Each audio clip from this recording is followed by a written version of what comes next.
Halloween. A celebration observed in many countries on October 31st, which consists of carving pumpkins, trick-or-treating, and wearing scary costumes.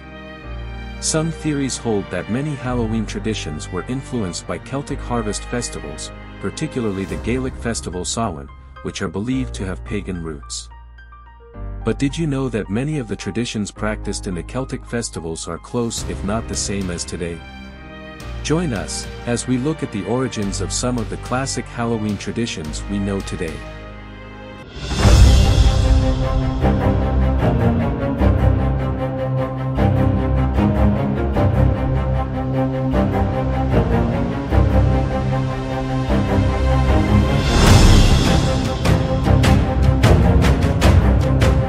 Carving pumpkins, trick-or-treating, and wearing scary costumes are some of the time-honored traditions of Halloween. Yet, the Halloween holiday has its roots in the ancient Celtic festival of Samhain, a pagan religious celebration to welcome the harvest at the end of summer, when people would light bonfires and wear costumes to ward off ghosts. In the 8th century, Pope Gregory III designated November 1st as a time to honor saints. Soon after, All Saints' Day came to incorporate some of the traditions of Samhain. The evening before All Saints' Day was known as All Hallows' Eve, and later, Halloween. Here is a look at the origins of some of the classic Halloween traditions we know today. For our first tradition: carving jack-o'-lanterns. The tradition of carving jack-o'-lanterns originated in Ireland using turnips instead of pumpkins. It is allegedly based on a legend about a man named Stingy Jack who repeatedly trapped the devil and only let him go on the condition that Jack would never go to hell. But when Jack died, he learned that heaven did not want his soul either, so he was forced to wander the earth as a ghost for eternity. The devil gave Jack a burning lump of coal in a carved-out turnip to light his way. Locals eventually began carving scary faces into their own turnips to frighten away evil spirits. Up next: seeing ghosts. The festival of Samhain marked the transition to the new year at the end of the harvest and beginning of the winter. Celtic people believed that during the festival, spirits walked the earth. Later on, Christian missionaries introduced All Souls' Day on November 2nd, which perpetuated the idea of the living coming into contact with the dead around the same time of year. Next up: wearing scary costumes. In order to avoid being terrorized by all the evil spirits walking the earth during Samhain, the Celts donned disguises so that they would not be mistaken for spirits themselves and be left alone. For our most famous tradition: trick-or-treating.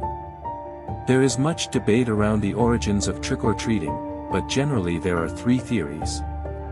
The first theory suggests that during Samhain, Celtic people would leave food out to appease the spirits traveling the earth at night.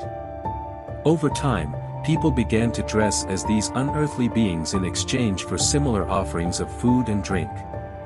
The second theory speculates that the candy boon stems from the Scottish practice of guising, which is a secular version of souling. During the Middle Ages, generally children and poor adults would collect food and money from local homes in return for prayers for the dead on All Souls' Day.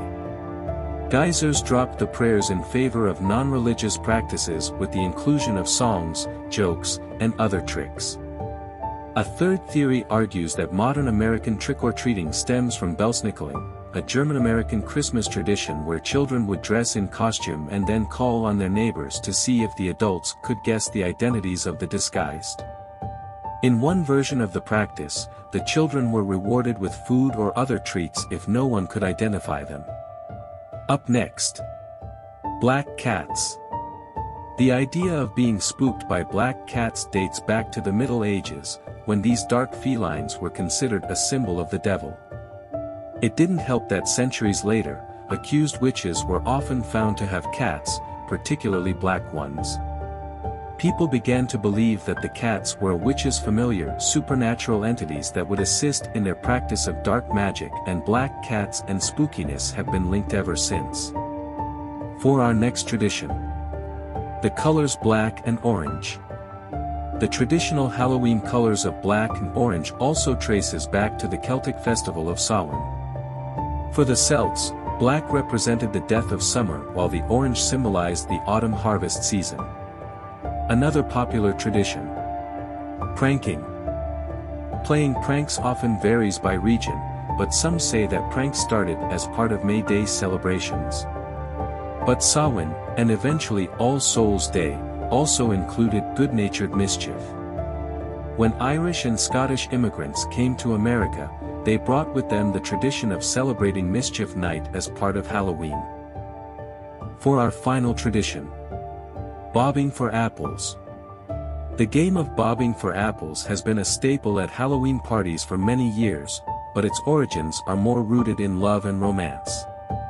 The game traces back to a courting ritual that was part of a Roman festival honoring Pomona, the goddess of agriculture and abundance.